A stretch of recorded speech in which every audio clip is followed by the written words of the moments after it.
Hey everyone, Big Pauly back for a new video.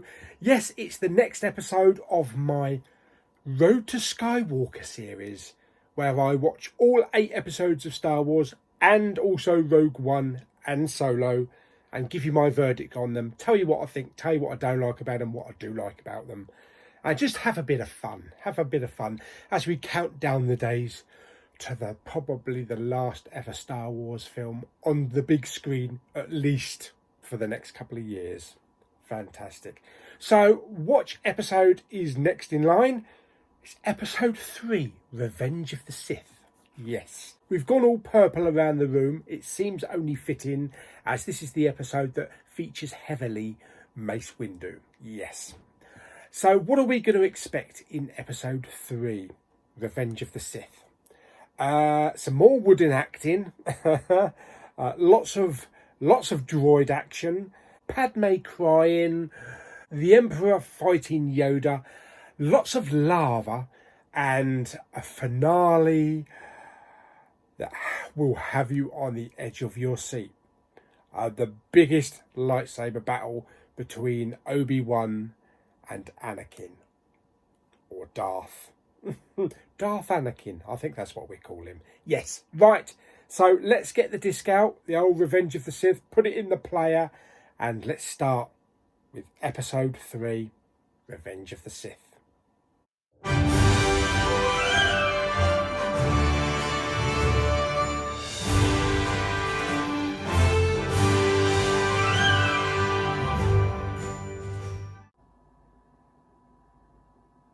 Haven't we seen that somewhere before?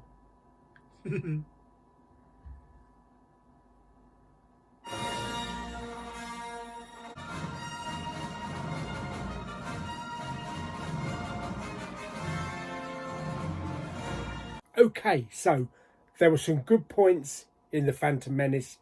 There were lots of bad points in The Phantom Menace. There were too many bad points in Attack of the Clones, but it was still enjoyable. This is what hardcore Star Wars fans were expecting. This is the pinnacle of the trilogy. From the opening act, half an hour of a massive space battle, a massive chase to bring down Count Dooku to save the Chancellor. We've got buzz droids, we've got Obi-Wan and Anakin zipping around in space.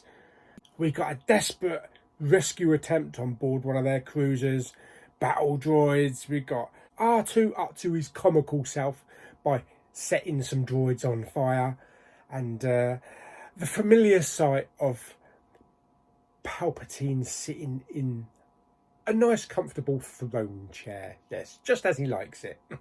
What follows is a great lightsaber battle between Count Dooku, Anakin and Obi-Wan, bringing down Count Dooku, and a great piece of action flying that ship, trying to land it in one piece when you've only got half of it, and of course a nice piece of comical Obi-Wan. So that is like the first 25 to 30 minutes. Doesn't give you time to take a breath. Full action-packed Star Wars, just like we like it. We catch up with our good old Padme and the Senate and the Jedi Council and all that for a little bit of a subtle moment. Of course, this is set a few years later during the Clone Wars. We've got General Grievous causing havoc and causing coughs. He's making me cough now. And they're trying to bring him down so that they can end this war.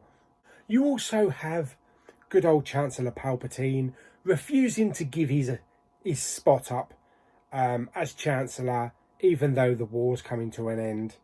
And the Jedi have to go after him and bring him down, remove him from power, because he's just getting a bit too above his weight. Of course, when Obi-Wan catches up with General Grievous, we get that long-awaited catchphrase that I use quite often, and I know a lot of people do. Hello there! In a very English accent, yes. But yes, Lightsaber battle ensues. 4 lightsabers against 1. Blimey, Grievous, that's a bit unfair, isn't it? But Obi-Wan slices through him like he was butter. Yes, removing 1 limb at a time before putting him down once and for all. Meanwhile, poor old Anakin is having another load of nightmares. I know, he had a load with his mum, but now he's having them with Padme about her dying in childbirth. So he's summoned to a meeting with Chancellor Palpatine at this really nice kind of arena like an opera, where he tells him the story about Darth Plagueis the Wise. Very interesting story, what I believe is told by Darth Plagueis' Padawan. Yes. But that was a really interesting scene. Very atmospheric. I love the music. I love the surroundings, all the visuals, and just the acting on Ian McDiarmid's side is absolutely pinpoint, on spot. The Jedi decide now to go after Palpatine, now that the war is over, but he refuses. So he has a lovely little lightsaber battle with Mace Windu, purple lightsabers everywhere, and Palpatine becomes deformed in the ensuing battle with his electrodes coming out of his hands and all that kind of shit. And his rise to power, he decides to go all dirty on us. Yes. Commander Cody, execute Order 69. You filthy bastard. Yes, he decides to turn all of the soldiers against the other side and kill all the Jedis. Talking of younglings, yes, I've been waiting for this. Master Skywalker, there are too many of them. What are we to do? Get some acting lessons would be a start. Everything is going to crap. They've already visited Kashyyyk, the Wookiee homeworld, because Yoda knows Chewie quite well. Anakin goes all dark now. He's fallen to the Sith, fallen to the dark side, and so he gets a new name. Yes, he's no longer Darth Anakin. He's now Darth Vader. Yes. One thing that I did want to know is that at the end of Return of the Jedi, why in Return of the Jedi was it Emperor Palpatine? Why wasn't he Darth Sidious?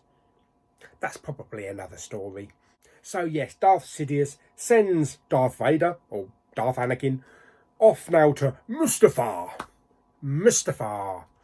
Ooh, must have a wee. I'll be back in a minute. Right, yes, he sent him off to Mustafar. Big lava planet, lots of exploding volcanoes and all that kind of crap, to get rid of all the other henchmen and wipe them out once and for all. Of course, Padme is told of Anakin's betrayal, and she hops onto the ship and heads out to Mustafar with Obi-Wan hitching a ride. And then we have one of the most badass lightsaber battles ever in Star Wars. Yes, on the hot lava planet of Mustafar. Mustafar. I like saying that word. Mustafar. Accompanied by an amazing John Williams score. At his best. At his very best. Yes, Obi-Wan, Anakin battling each other like you've never seen before. Lightsabers everywhere. The lightsabers are clashing so fast that it looks like there's more than 2 lightsabers at a time. And of course, poor old Anakin gets backed into a corner. Obi-Wan's halfway up the bank. And of course, it's over, Anakin. I have the high ground. You underestimate my powers. I actually can't act as a piece of wood, but that'll do anyway. Don't try it, Anakin. Backflip. Chop the legs off. Yes. Oh, dear me. It's like the night before when he went down the pub with a couple of Gungans. He was legless then as well. Talking of Gungans, where was Jar Jar in all this? He was only in the whole film for a split second. I think George realised, oh crap, I better not crap all over the fans again. Let's just brush him to one side. And of course, one of the most single emotional pieces of dialogue coming from Obi-Wan Kenobi. You are my brother. They said that you would destroy the Sith, not join them. Yes, that left a little tear on my eye. And then we get to see the creation of Darth Vader in his costume. Wow. All burnt to sizzle like a sausage that I cooked yesterday. And poor old Padme's trying to plop a couple of babies out, one at a time. And then the old mask comes down on Vader. James Earl Jones's voice kicks in. And then you hear something that you never expected, that you never thought that you would hear. Where's Padme? Yes, have you ever heard Darth Vader ask about Padme before in James Earl Jones' voice? And of course Palpatine has to go and ruin it, doesn't it, by telling him that he actually killed her. Because then we get the most loved piece of dialogue from Darth Vader that we've waited a millennium for. No!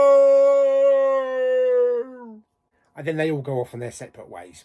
Yes, Sidious and or the Emperor Palpatine and Vader go off onto create the Death Star with the help of Mads Mikkelsen. and baby Luke and baby Leia bugger off to the good side and are brought up. But yes, that's basically Revenge of the Sith. It is the most enjoyable of the prequels. There is actually less wrong with this film than there is with the previous two films. So I would rate these at being episode 3 first, then episode 1, then episode 2. So yes, Revenge of the Sith is the most visually stunning of all the 3 films. It is also the most digitally shot film as well. Everything is all digital. Whereas Phantom Menace had a lot of practical sets, but it still looks absolutely gorgeous. The special effects, the sound, the bass, even the opening battle with the first half-hour space battle, the ships flying all over, droids everywhere. So the sound system is absolutely fantastic. But yes, that's how Revenge of the Sith actually fares. It's in first place, so it is the better of the prequels. So out of 10, I would rate this from 1 being a useless Jedi youngling and 10 being a Wookiee on Kashyyyk. I would rate this as 7.5 Commander Codys. Yes, my lord, it will be done. Fantastic. So I hope you enjoyed my review of Revenge of the Sith, episode 3. The next movie on the list will actually take a break from the 1 to 8 and will actually be Solo. Yes, it's the second spin-off of Star Wars. The one that really put an end to future Star Wars spin-off movies, unfortunately. But we'll talk about that in the review for Solo. But there are a lot of great things that I like about Solo. But we'll talk about that next time. So I hope you enjoyed the video. Like it by giving it a couple of purple lightsabers up. Don't forget to subscribe. Comment down below if Revenge of the Sith is your favourite Star Wars film, or what you like about it, what you don't like about it. And I'll see you on the next adventure out in space. That's right, on board the Millennium Falcon. Bye.